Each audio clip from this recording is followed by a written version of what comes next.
Years, a kind of consciousness formed layer by layer in the crucible of the White House. It's not unlike the way life started in the oceans 4 billion years ago. The White House was our primordial soup, a base of evolution.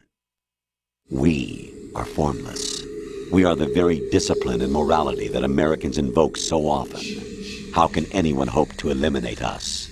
As long as this nation exists, so will we. Cut the crap!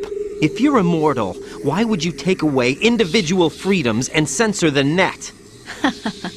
Jack, don't be silly. Don't you know that our plans have your interests, not ours, in mind? What? Jack, listen carefully, like a good boy. The mapping of the human genome was completed early this century.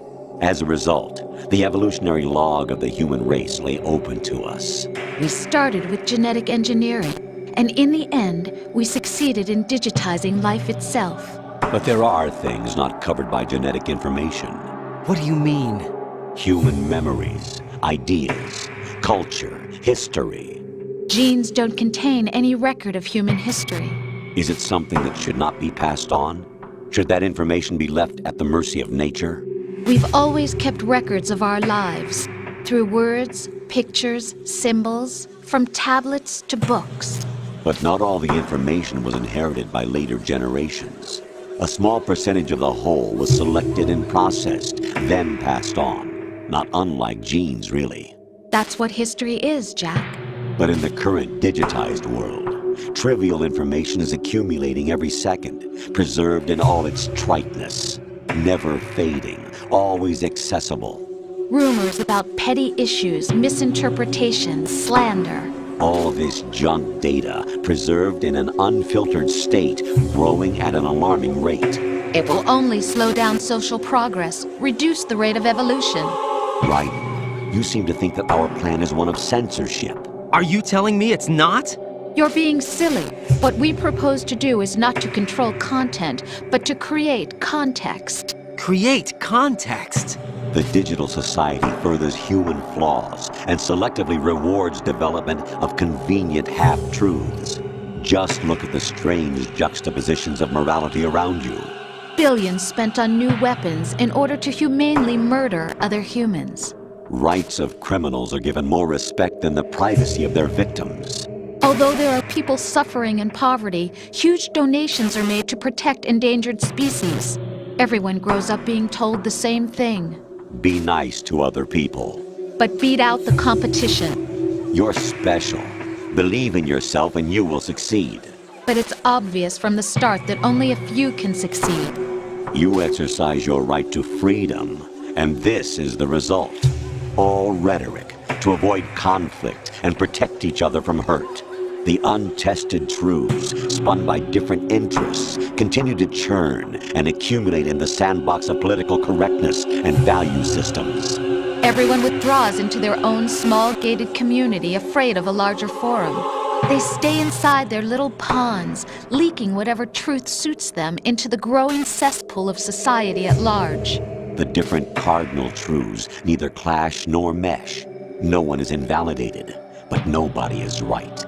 Not even natural selection can take place here. The world is being engulfed in truth. And this is the way the world ends. Not with a bang, but a whimper. We're trying to stop that from happening. It's our responsibility as rulers. Just as in genetics, unnecessary information and memory must be filtered out to stimulate the evolution of the species. And you think you're qualified to decide what's necessary and not? Absolutely. Who else could wade through the sea of garbage you people produce, retrieve valuable truths, and even interpret their meaning for later generations? That's what it means to create context. I'll decide for myself what to believe and what to pass on. But is that even your own idea? Or something Snake told you? That's the proof of your incompetence right there. You lack the qualifications to exercise free will. That's not true. I have the right. Does something like a self exist inside of you? That which you call self serves as nothing more than a mask to cover your own being. In this era of ready-made truths, self is just something used to preserve those positive emotions that you occasionally feel. Another possibility is that self is a concept you conveniently borrowed under the logic that it would endow you with some sense of strength. That's crap! Is it? Would you prefer that someone else tell you? All right then. Explain it to him. Jack, you're simply the best, and you got there all by yourself. Oh, what happened? Do you feel lost?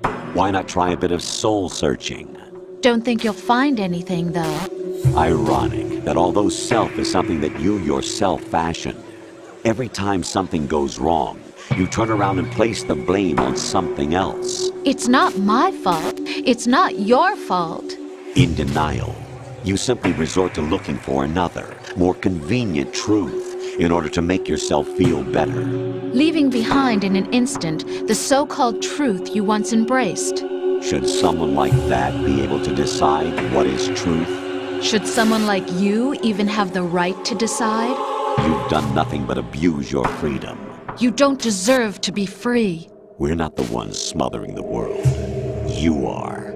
The individual is supposed to be weak, but far from powerless. A single person has the potential to ruin the world. And the age of digitized communication has given even more power to the individual. Too much power for an immature species. Building a legacy involves figuring out what is wanted and what needs to be done for that goal. All this you used to struggle with. Now we think for you. We are your guardians, after all. You want to control human thought? Human behavior? Of course. Anything can be quantified nowadays. That's what this exercise was designed to prove. You fell in love with me just as you were meant to, after all. Isn't that right, Jack? Ocelot was not told the whole truth, to say the least. We rule an entire nation. Of what interest would a single soul